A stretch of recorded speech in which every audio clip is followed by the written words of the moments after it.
ವೆನಿಜುವೆಲಾ ನಂತರ ಯಾರ ಸರದಿ? Trump hit list reveal. Greenland ವಶಕ್ಕೆ ಪಡೆಯಲು ಅಮೆರಿಕದ ಮಾಸ್ಟರ್ ಪ್ಲಾನ್. ಅರ್ಧ ಗೋಳಾರ್ಧವೇ ನಂದುವಂತಿದ್ದಾನೆ ಟ್ರಂಪ್. ನಮಸ್ಕಾರ ವೀಕ್ಷಕರೇ, ಕಳೆದ ವಿಡಿಯೋದಲ್ಲಿ ನಾವು ಕೆಲವೊಂದಿಷ್ಟು ಮಾತುಗಳ ಬಗ್ಗೆ ಚರ್ಚೆ ಮಾಡಿದ್ವಿ. ಅಮೆರಿಕದ ಅಧ್ಯಕ್ಷ ಡೊನಾಲ್ಡ್ ಟ್ರಂಪ್ ವೆನಿಜುವೆಲಾ ಮೇಲೆ ದಾಳಿ ಮಾಡಿ ಕೊಲೋನಲ್ ಮಧುರನನ್ನ ಅರೆಸ್ಟ್ ಮಾಡಿದ್ದು ಕೇವಲ ಆರಂಭವಷ್ಟೇ. ಇದು ಒಂದು ದೊಡ್ಡ ಪಿಕ್ಚರ್ ನ ಟ್ರೈಲರ್ ಮಾತ್ರ ಅಂತ ನಾನು ನಿಮಗೆ ಹೇಳಿದ್ದೆ. ಟ್ರಂಪ್ ಅವರ ಹಸಿವು ಈ ದಕ್ಷಿಣ ಅಮೆರಿಕ ಮತ್ತು ಪಶ್ಚಿಮ ಗೋಳಾರ್ಧದ ಮೇಲೆ ಬಿದ್ದಿದೆ ಅಂತ ನಾವು ವಿಶ್ಲೇಷಣೆ ಮಾಡಿದ್ವಿ. ನಮ್ಮ ಆ ಮಾತು ಅಕ್ಷರಶಃ ಇವತ್ತು ನಿಜವಾಗಿದೆ. ಅಂದ್ರೆ ನಾವೇನು ಊಹೆ ಮಾಡ್ಕೊಂಡಿದ್ವಲ್ಲ ಅದು ಅಕ್ಷರಶಃ ನಿಜವಾಗಿ ಹೋಗ್ಬಿಟ್ಟಿದೆ. ಸ್ವತಃ ಡೊನಾಲ್ಡ್ ಟ್ರಂಪ್ ಅವರೇ ಈಗ ಪ್ರೆಸ್ ಮೀಟ್ ಮಾಡಿ ತನ್ನ ಮುಂದಿನ ಟಾರ್ಗೆಟ್ ಯಾರು ಅನ್ನೋದನ್ನ ಖುಲ್ಲಾ ಘೋಷಣೆ ಮಾಡಿದ್ದಾನೆ. ನನ್ನ ದಾರಿಗೆ ಅಡ್ಡ ಬಂದ್ರೆ ಅಥವಾ ನನ್ನ ಮಾತನ್ನ ಕೇಳದೆ ಹೋದ್ರೆ ವೆನೆಜುವೆಲಾಗೆ ಆದ ಗತಿಗೆ ನಿಮಗೂ ಬರುತ್ತೆ ಅನ್ನೋ ಸ್ಪಷ್ಟ ಎಚ್ಚರಿಕೆಯನ್ನ ಟ್ರಂಪ್ ವಿಶ್ವದ ಹಲವು ದೇಶಗಳಿಗೆ ರವಾನೆ ಮಾಡಿದ್ದಾರೆ. ವೆನೆಜುವೆಲಾ ನಂತರ ಟ್ರಂಪ್ ಅವರ ರಡಾರ್ನಲ್ಲಿರುವುದು ಕೊಲಂಬಿಯಾ, ಕ್ಯೂಬಾ, ಮೆಕ್ಸಿಕೋ ಮತ್ತು ಅತಿ ಮುಖ್ಯವಾಗಿ ಮಂಜಿನ ನಾಡು ಗ್ರೀನ್ಲ್ಯಾಂಡ್. ಅಷ್ಟಕ್ಕೂ ಟ್ರಂಪ್ ಈ ದೇಶಗಳನ್ನೇ ಯಾಕೆ ಟಾರ್ಗೆಟ್ ಮಾಡ್ತಾ ಇದ್ದಾನೆ? ಕೊಲಂಬಿಯಾ ಅಧ್ಯಕ್ಷನ ಮೇಲೆ ಈ ಟ್ರಂಪ್ಗೆ ಯಾಕಿಷ್ಟು ಕೋಪ? ಮೆಕ್ಸಿಕೋಗೆ ಸೈನ್ಯ ನುಗ್ಗಿಸ್ತೀವಿ ಅಂತ ಟ್ರಂಪ್ ಬೆದರಿಕೆ ಹಾಕಿದ್ಯಾಕೆ? ಇದೆಲ್ಲಕ್ಕೂ ಮುಖ್ಯವಾಗಿ ಯುರೋಪಿನ ಭಾಗವಾಗಿರೋ ನ್ಯಾಟೋ ದೇಶವಾಗಿರೋ ಡೆನ್ಮಾರ್ಕ್ನ ಗ್ರೀನ್ಲ್ಯಾಂಡ್ ಅನ್ನ ಕಬ್ಜಾ ಮಾಡಿಕೊಳ್ಳೋದಕ್ಕೆ ಟ್ರಂಪ್ ಹೊರಟಿರುವುದು ಯಾಕೆ? ಇದರ ಹಿಂದಿರೋ ಅಸಲಿ ರಹಸ್ಯವೇನು? ಅಷ್ಟೇ ಅಲ್ಲ, ಇಡೀ ಅರ್ಧ ಭೂಭಾಗವೇ ಅಂದ್ರೆ ಇಡೀ ಅರ್ಧ ಭೂಮಿಗೆ ನಂದುವಂತ ಇದೇ ಡೊನಾಲ್ಡ್ ಟ್ರಂಪ್ ಬೇಗಕೊಳ್ತಾ ಇದ್ದಾರೆ. ಇದರ ಹಿಂದಿನ ರಹಸ್ಯವೇನು? ಭಾರತಕ್ಕೂ ಕಾದಿದೆಯಾ ಈ ಟ್ರಂಪ್ನ ಕಂಟಕ? ಎಲ್ಲ ಕಂಪ್ಲೀಟ್ ಮಾಹಿತಿಯನ್ನು ಕೊಡ್ತಾ ಹೋಗ್ತೀವಿ. ಆದ್ರೆ ಅದಕ್ಕಿಂತ ಮುಂಚೆ ಈ ಟ್ರಂಪ್ ಅವರ ಹೆಡೆಮುರಿ ಕಟ್ಟಬೇಕಾ? ಟ್ರಂಪ್ ಅಥವಾ ಈ ಅಮೆರಿಕದ ಮೇಲೆ ಎಲ್ಲರೂ ಕೂಡ ಸೇರ್ಕೊಂಡು ದಾಳಿ ಮಾಡಿ ಸರ್ವನಾಶ ಮಾಡಿ ಹಾಕ್ಬೇಕಾ? ಅಮೆರಿಕ ಅನ್ನುವಂತಹ ದೇಶ ಇತ್ತು ಅನ್ನೋದು ಯಾರಿಗೂ ಕೂಡ ಗೊತ್ತಾಗದ ಇರೋ ಹಾಗೆ ಎಲ್ಲರೂ ಕೂಡ ಸೇರ್ಕೊಂಡು ಇಡೀ ವಿಶ್ವವೇ ಸೇರ್ಕೊಂಡು ಅಮೆರಿಕದ ವಿರುದ್ಧ ದಾಳಿ ಮಾಡ್ಬೇಕಾ? ಮೂರನೇ ಮಹಾಯುದ್ಧ ಅಥವಾ ಶುರುವಾದ್ರೆ ಈ ಅಮೆರಿಕ ಅನ್ನುವಂತಹ ದೇಶವೇ ಮ್ಯಾಪ್ನಿಂದ ಕಣ್ಮರೆಯಾಗುತ್ತಾ? ನಿಮಗೇನನ್ಸುತ್ತೆ ಕಮೆಂಟ್ ಮೂಲಕ ತಿಳಿಸಿ. ಬನ್ನಿ ವಿಡಿಯೋವನ್ನ ಶುರು ಮಾಡೋಣ. ವೆನೆಜುವೆಲಾ ಆಪರೇಷನ್ ಸಕ್ಸಸ್ ಆಗ್ತಾ ಇದ್ದ ಹಾಗೆ ವಾಷಿಂಗ್ಟನ್ ಡಿಸಿಯಲ್ಲಿ ಪತ್ರಕರ್ತರು ಟ್ರಂಪ್ ಅವರಿಗೆ ಒಂದು ಪ್ರಶ್ನೆ ಕೇಳ್ತಾರೆ. ಮಿಸ್ಟರ್ ಪ್ರೆಸಿಡೆಂಟ್, ವಾಟ್ ನೆಕ್ಸ್ಟ್ ಅಂತ.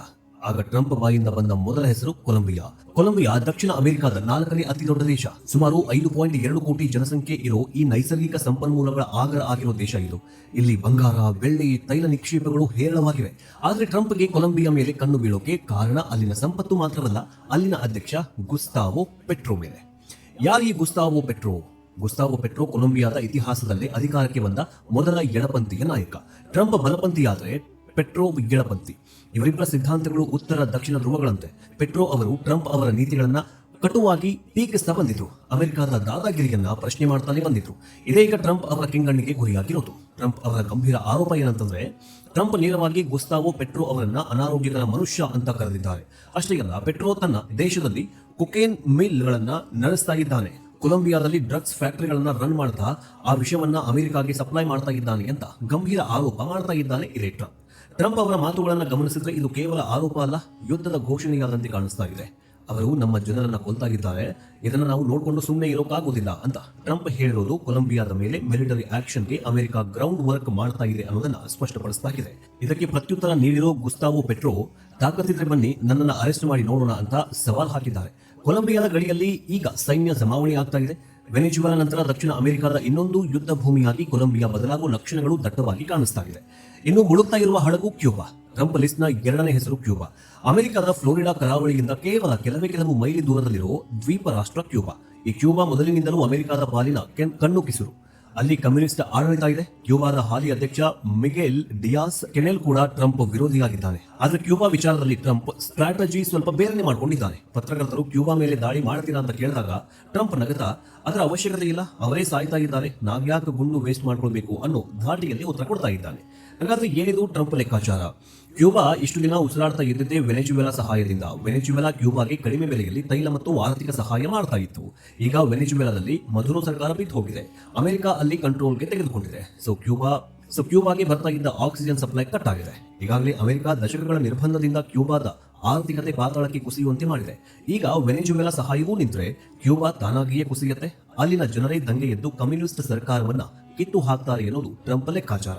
ಅವರು ತಾವಾಗಿಯೇ ಬಿದ್ದು ಹೋಗ್ತಾರೆ ಅನ್ನೋ ಟ್ರಂಪ್ ಮಾತು ಕ್ಯೂಬಾಗೆ ಅತಿ ದೊಡ್ಡ ವಾರ್ನಿಂಗ್ ಆಗಿದೆ.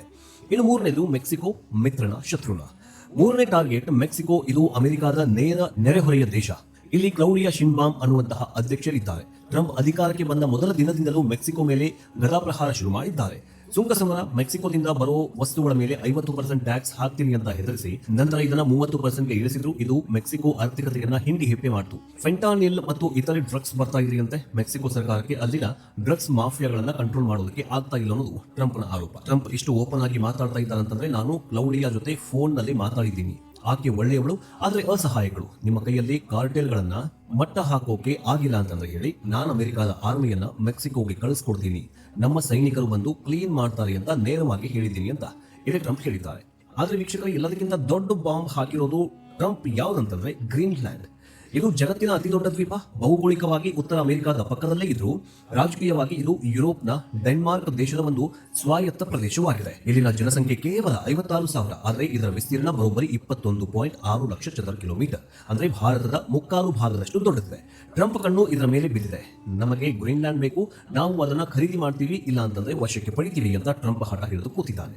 ಹಾಗಾದ್ರೆ ಟ್ರಂಪ್ ಗ್ರೀನ್ಲ್ಯಾಂಡ್ ನ ಯಾಕೆ ಇಷ್ಟೊಂದು ಹಠಕ್ಕೆ ಬಿದ್ದು ಪಡೆಯೋದಕ್ಕೆ ಮುಂದಾಗಿದ್ದಾನಂತಂದ್ರೆ, ಗ್ರೀನ್ಲ್ಯಾಂಡ್ ಬರೀ ಮಂಜುಗಡ್ಡೆಯಲ್ಲ, ಅದರ ಅಡಿಯಲ್ಲಿ ಅಪಾರವಾದ ತೈಲ, ನೈಸರ್ಗಿಕ ಅನಿಲ ಮತ್ತು ಅತಿ ಮುಖ್ಯವಾಗಿ ರೇರ್ ಅರ್ತ್ ಮಿನರಲ್ಸ್ ಮತ್ತು ಎಲೆಕ್ಟ್ರಾನಿಕ್ಸ್ ಚಿಪ್ಸ್ ಮತ್ತು ಬ್ಯಾಟರಿಗೆ ತಯಾರಿಕೆಯಾಗಬೇಕಾದಂತಹ ಖನಿಜಗಳ ಮೇಲೆ ಈಗ ಚೀನಾದ ಹಿಡಿತ ಇದೆ. ಇನ್ನು ಚೀನಾ ಮತ್ತು ರಷ್ಯಾ ಆರ್ಕಿಡ್ಸ್ ಪ್ರದೇಶಗಳನ್ನ ತಮ್ಮ ಪ್ರಾಬಲ್ಯವನ್ನ ಹೆಚ್ಚಿಸಿಕೊಳ್ತಾ ಇದ್ದಾವೆ. ಅಮೆರಿಕಾಗೆ ರಷ್ಯಾವನ್ನ ಕೌಂಟರ್ ಮಾಡುವುದಕ್ಕೆ ಗ್ರೀನ್ಲ್ಯಾಂಡ್ ಅತ್ಯುತ್ತಮ ಜಾಗವಾಗಿದೆ.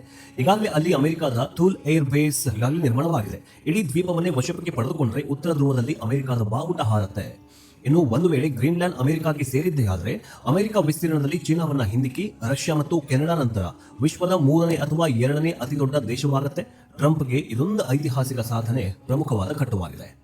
ಇನ್ನು ಇಲ್ಲೊಂದು ದೊಡ್ಡ ಟೆಕ್ನಿಕಲ್ ಮತ್ತು ಲೀಗಲ್ ಸಮಸ್ಯೆ ಇದೆ ವೀಕ್ಷಕರೇ. ಡೆನ್ಮಾರ್ಕ್ ನ್ಯಾಟೋದ ಸದಸ್ಯ ರಾಷ್ಟ್ರ, ಅಮೆರಿಕ ಕೂಡ ನ್ಯಾಟೋದ ಸದಸ್ಯ. ನ್ಯಾಟೋದ ಆರ್ಟಿಕಲ್ 5 ಪ್ರಕಾರ ಒಂದು ನ್ಯಾಟೋ ದೇಶದ ಮೇಲೆ ಅಂದ್ರೆ ಒಂದು ದಾಳಿ ಆದ್ರೆ ಅದು ಎಲ್ಲಾ ನ್ಯಾಟೋ ದೇಶಗಳ ಮೇಲಿನ ದಾಳಿಯ ಅರ್ಥ ಎಲ್ಲಾ ಸದಸ್ಯ ರಾಷ್ಟ್ರಗಳು ಒಟ್ಟಾಗಿ ಸೇರ್ಕೊಂಡು ದಾಳಿಕೋರನ ವಿರುದ್ಧ ಹೋರಾಡಬೇಕು ಅನ್ನೋದು. ಈಗ ಊಹೆ ಮಾಡ್ಕೊಳ್ಳಿ, ಅಮೆರಿಕ ಬಲವಂತವಾಗಿ ಗ್ರೀನ್ಲ್ಯಾಂಡ್ ಅಂದ್ರೆ ಡೆನ್ಮಾರ್ಕ್ನ ಭಾಗದ ಮೇಲೆ ದಾಳಿ ಮಾಡಿದ್ರೆ ಆಗ ಬ್ರಿಟನ್, ಫ್ರಾನ್ಸ್, ಜರ್ಮನಿ ಮುಂತಾದ ನ್ಯಾಟೋ ದೇಶಗಳು ಅಮೆರಿಕದ ವಿರುದ್ಧವೇ ಯುದ್ಧ ಮಾಡಬೇಕಾಗತ್ತೆ. ಇದೊಂದು ವಿಚಿತ್ರ ಸನ್ನಿವೇಶ.